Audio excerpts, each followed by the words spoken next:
Hello மக்களே, ஓரணியில் தமிழ்நாடு முதல்வர் ஸ்டாலின் அவர்கள் நேற்று தொடங்கி வைத்துள்ள ஒட்டுமொத்தமாக 45 நாட்கள் தமிழகம் முழுவதும் இருக்கக்கூடிய வாக்குச்சாவடிகளுக்கு சென்று அமைச்சர்கள், எம்பிக்கள், எம்எல்ஏக்கள், கழகத்தின் நிர்வாகிகள் அனைவரும் வீடு வீடாக சென்று திமுகவின் கொள்கைகள் பற்றியும் திராவிட முன்னேற்ற கழகத்தின் 4 ஆண்டுகால ஆட்சிகளின் பெருமைகளை பற்றியும் மக்களுக்கு நல்லதை செய்ததை பற்றியும் குறிப்பாக 2026 சட்டசபை தேர்தலில் திராவிட முன்னேற்ற கழகம் வெற்றியடைந்தால்தான் மண், மானம், மொழி மூன்றையும் காப்பாற்ற முடியும் என்று ஸ்டாலின் அவர்கள் நேற்று ஆழ்வார்குறிச்சியில் முதல் நிலையாக ஸ்டாலின் அவர்கள் வீடு வீடாக சென்று ஒரே அணியில் தமிழ்நாடு என்பதை தொடங்கி வைத்துள்ளார். இது திமுகவிற்கு சாதகமாக மாறுமா? 2021 சட்டமன்ற தேர்தலின் பொழுதில் விடியல் ஆட்சி வேண்டும் என்பதற்கேற்ப தமிழகம் முழுவதும் சுற்றுப்பயணம் நடைப்பயணமாக மேற்கொண்டார்.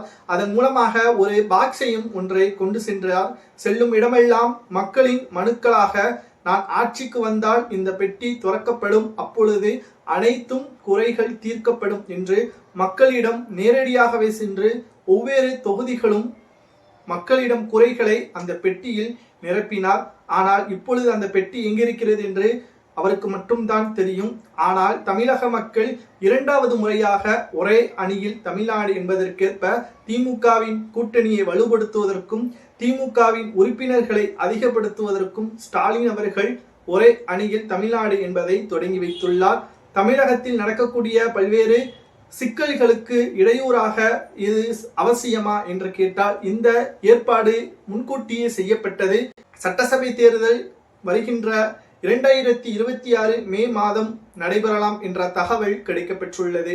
அதற்கு முன்பாக திராவிட முன்னேற்ற கழகத்தின் மீது இருக்கக்கூடிய கரைகளை ஒட்டுமொத்தமாக மாற்றுவதற்கு ஸ்டாலின் அவர்கள் இவ்வாறான செயல்களில் ஈடுபடுகிறாரா? அதற்கு மக்களுக்கு நல்லதை செய்தால் போதுமே, மக்கள் மீண்டும் அவருக்கு ஓட்டுக்களை செலுத்துவார்களே என்ற கேள்வியும் உங்களுக்கு எழலாம்.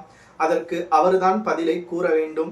தமிழகம் முழுவதும் இந்த ஒரே அணியில் தமிழ்நாடு என்பது விடியல் ஆட்சி போல் கை கொடுக்குமா என்பதை நீங்கள் தான் கமெண்ட் வாயிலாக கூறணும். ஏனென்றால் தமிழகத்தில் 4 முனை போட்டி 2026 சட்டசபை தேர்தலில் ஏதேனும் ஒரு கட்சிக்கு வாக்கு வங்கி அதிகமாகிவிட்டது என்றால் அவர்களது ஆதரவு இல்லாமல் ஆட்சி அமைக்க முடியாத நிலைமையும் தமிழகத்தில் ஏற்படும் என்ற ஒரு கலக்கமும் அதிமுகவிற்கும் இருக்கிறது. அதே சமயம் திராவிட முன்னேற்ற கழகத்திற்கும் இருக்கிறது. அதில் எந்த ஒரு மாற்று கருத்தும் கிடையாது. மேலும் திராவிட முன்னேற்ற கழகம் கூறுவது என்னவென்றால் நிர்வாகிகளிடம் மக்களை இனியும் காயப்படுத்த கூடாது, சிறு சிறு கட்சிகளுக்கும் ஆதரவாக செயல்பட வேண்டும், அதாவது அவர்களை தங்களது கட்சியில் கூட்டணி வைப்பதற்கான பேச்சுவார்த்தையையும் நடத்த வேண்டும் என்பதற்கேற்ப ஸ்டாலின் அவர்கள் கூறியுள்ளார். உங்களது கருத்துக்களை கூறுங்கள். ஒரே அணியில் தமிழ்நாடு என்பது திமுகவிற்கு வெற்றியை தேடி தருமா அல்லது தோல்வியில்தான் முடியுமா என்பதை உங்களது கருத்துக்களையும் உங்களது பகுதியில் ஒரே அணியில் தமிழ்நாடு என்பதற்கேற்ப திமுகவின் நிர்வாகிகள், கவுன்சிலர்கள் வந்துவிட்டார்களா என்பதையும் கமெண்ட் வாயிலாக மறக்காமல் கூறுங்கள். நன்றி.